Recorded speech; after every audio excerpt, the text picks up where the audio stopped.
Bismillahirrahmanirrahim.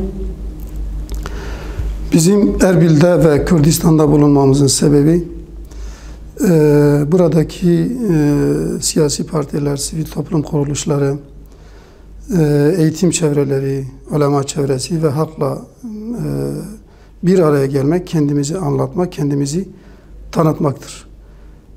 Bilindiği üzere dünyanın en sıcak bölgesi İslam coğrafyasıdır. Yani Türklerin yaşadığı, Kürtlerin yaşadığı, Arapların yaşadığı, Farsların yaşadığı ve diğer azınlık sayılan etnisitelerin yaşadığı bu İslam coğrafyası küresel emperyalizmin en fazla karıştırmak istediği coğrafyalardır.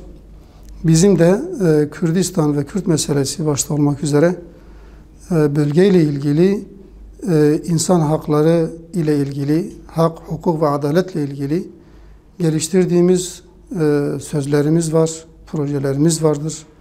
Söyleyecek sözümüz vardır.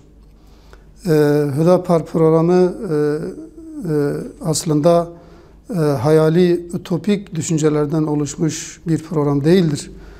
Hüdapar programı uzun süre, onlarca yıl boyunca devam eden bir mücadelenin tecrübelerinin yazıya dökülmüş halidir. Bu bölgeyle ilgili de bizim çok önemli gördüğümüz, konuşulması, tartışılması gereken projelerimizin olduğunu söylüyoruz. Biz bunun genel çerçevesini programda belirledik.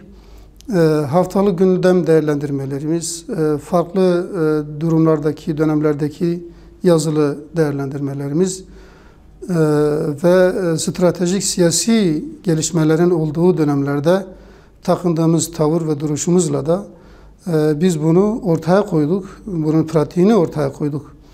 Biz istiyoruz ki Kürdistan'da da aynı şekilde kendimizi tanıtalım. Bu ileri sürdüğümüz projeler, görüşler, çözüm önerileri konuşulsun, tartışılsın, masaya yatırılsın ve her şeyden önemlisi tanınsın. Yani dost olanlar bilsin, muhalif olanlar bilsin, siyasi olarak bizi beğenmeyenler bizi bilsin, tanınsın, tanınalım diye bir hedefimiz vardır burada. Elhamdülillah iyi teveccüh de gördük. Gerek temsilciliğimizi açılışını yaptığımız günde, gerek bayram günlerinde temsilciliğimize yoğun ilginin, ziyaretlerin olduğunu gözümüzle müşahede ettik.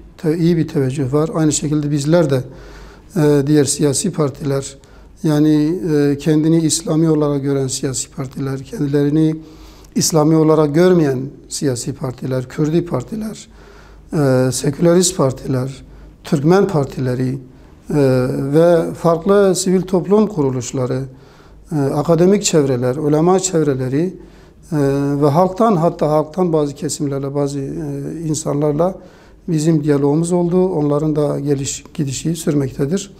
Tabii hani küresel emperyalizm Türkiye'de olduğu gibi burada da bizim yani insan hakları ve adalet konusunda ciddi çözüm önerilerini sunan siyasi çevreler, ciddi hareketler üzerinde onun da çalışması vardır. Karalama, gözden düşürme, taciz şeklinde ve biz burada bunu halen görüyoruz. Yani ufak tefek seslerin çıktığını görüyoruz. Yani küresel emperyalizmin buradaki uzantıları temsilciliğimize ve Hüdapar'a gösterilen teveccühten o kadar rahatsız oldular ki hemen medyanın önüne çıktılar, mikrofona sarıldılar ve yani olmadık ifadeler hakkımızda kullandılar. Biz bunları da yani önemsemiyoruz. İnşallah halkımız bütün bunları görüyor ve biliyor. İlerideki çalışmalarımız tabii yine bu çerçevede devam edecektir. Yani siyasi çevrelerle diyaloğu daha da iyi geliştirmek ve bu diyaloğu belli bir takvime bağlamak. Yani bütün siyasi partiler ve çevrelerle belli bir takvime bağlamak ve bu takvim çerçevesinde ilişkileri geliştirmek, fikir alışverişinde bulunmaktır. Onun da ötesi Allah-u Teala'nın takdirine bağlı kalmıştır.